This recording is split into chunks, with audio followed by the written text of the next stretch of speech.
hear you. That's pretty loud and annoying, isn't it? You think I should fix that?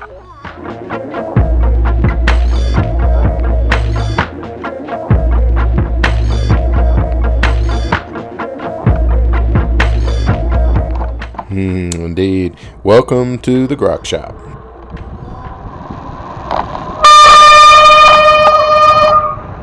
So as you can see, I've developed a pretty bad squeal on my front disc brake. I personally rarely had this problem, but I have heard it a lot out on the trail. Cross-country guys will get it.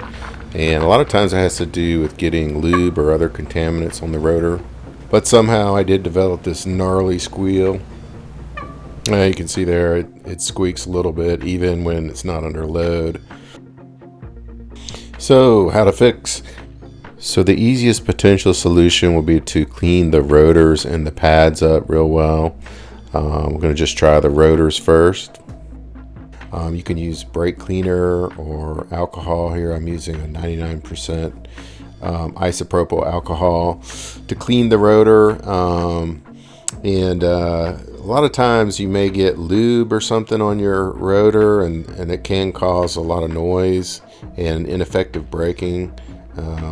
And you might just solve the whole problem. You see, for me, it actually fixed the no load noise. So I was optimistically hoping that it may have solved my whole problem. Of course, I had that gut feeling I was being overly optimistic.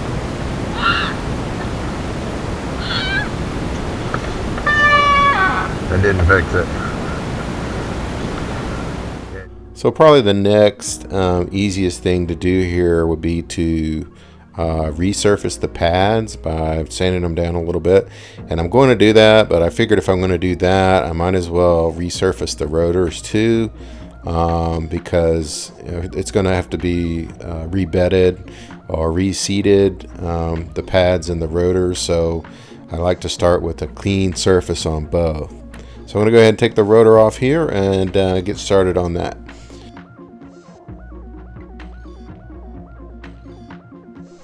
So I used 150 grit because that's what I had. Anywhere between 100 and 220 is probably fine. And I just want to sand around where the pads make contact with the rotor, and not the whole surface. I did use a sanding block just to keep it nice and flat.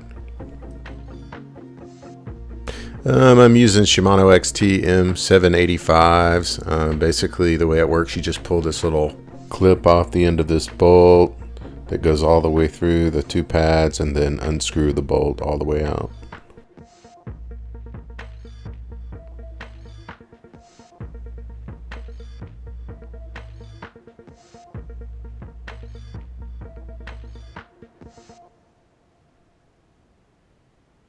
With the bolt out, the pad should just slide right out.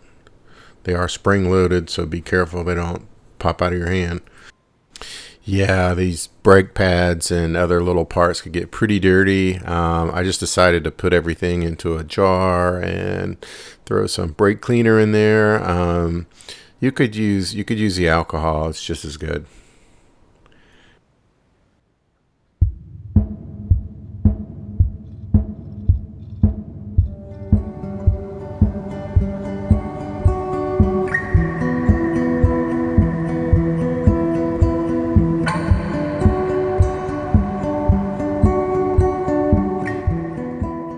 So before I went to take off the top layer of my pads, I decided it'd be a good idea to check the thickness.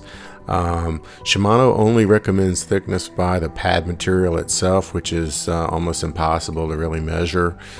Thanks Shimano.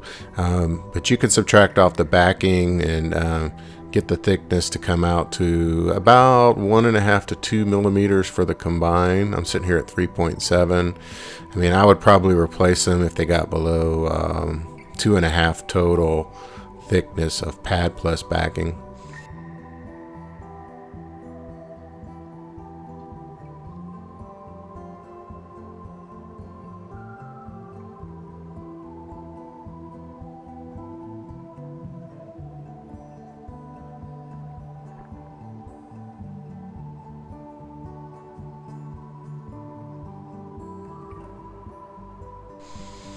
So looking at my pads up close, I noticed one side had a couple of microscopic grooves going across. It's hard to say exactly, what could be causing the squealing if it was these pads, but I decided to just sand off the very top layer, and that way I felt like I could get all the impurities out. And once you do that, you'll see it turn back to this kind of copper burnished color versus this sort of dark and burnt glazed over look that they had before sanding them.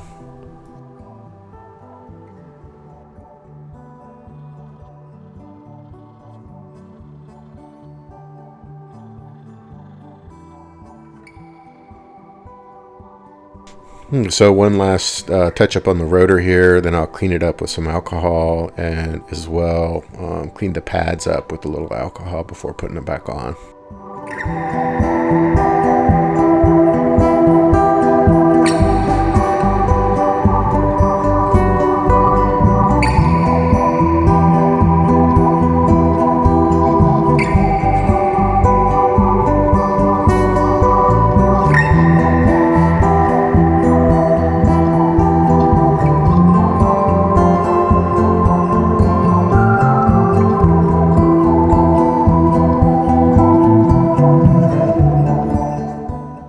So yeah, when you go to put your rotor back on, you want to be wary of the rotation direction, because you could completely put it on backwards if you're not paying attention.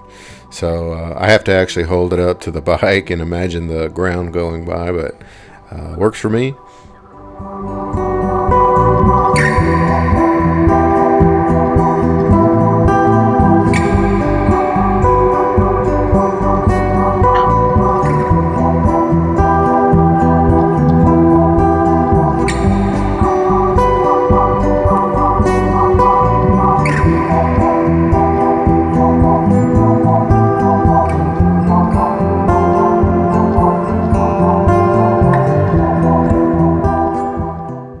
So before putting the pads on, it's a good idea to clean out the inside of the brake housing, so the outside of the calipers and whatnot.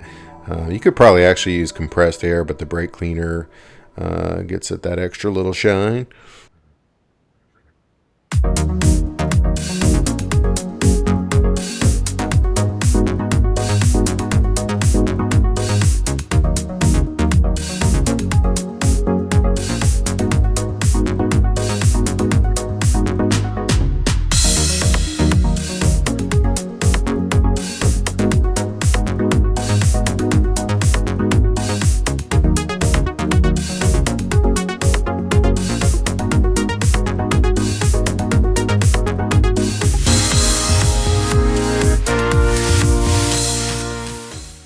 When you get your wheel back on, I always like to check it for clearance within the caliper and also warping of the rotor. No problem there. So after all this work, I think it's a good idea to readjust the angle of the caliper so that it sits without binding on the rotor. So you need to loosen up the two big hex bolts and make sure it's floating freely there.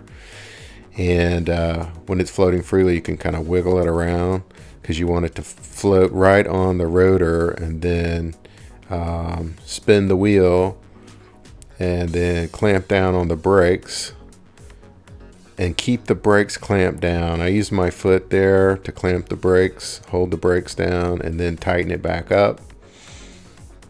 And then when it releases, it should be perfectly centered and at such an angle as to avoid any binding, which can also lead to brake noise.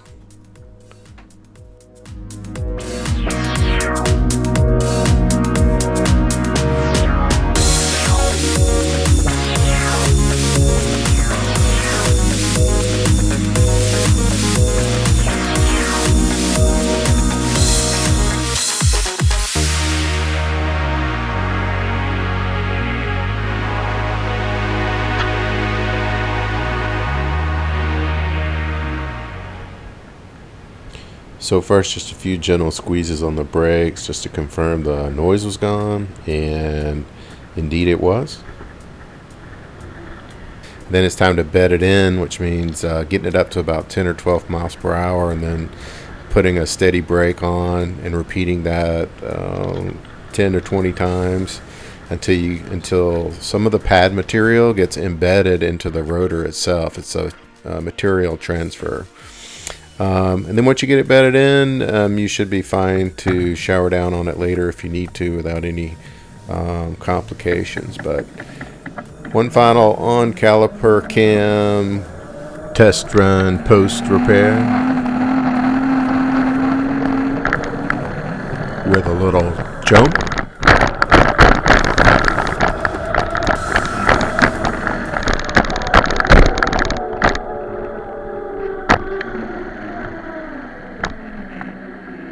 That's how it's done. Thanks for watching. This is what you are, you're my limelight. I'ma show you off, make you shine bright. Making sure you knowing that you're my life. Knowing that you everything that I like. Girl, this is what you are, you're looking like a star. Forget about the past and look into the mark. Got you right here and I need you right now. Ain't gotta be scared, I'm here to make you smile. Just label me a visionary, seeing things through these crooked eyes. Vision blurry, can't pretend to fly. But shorty, it's just you and I. Told you that you are my star, we shooting for the skies. Okay, it's more than just a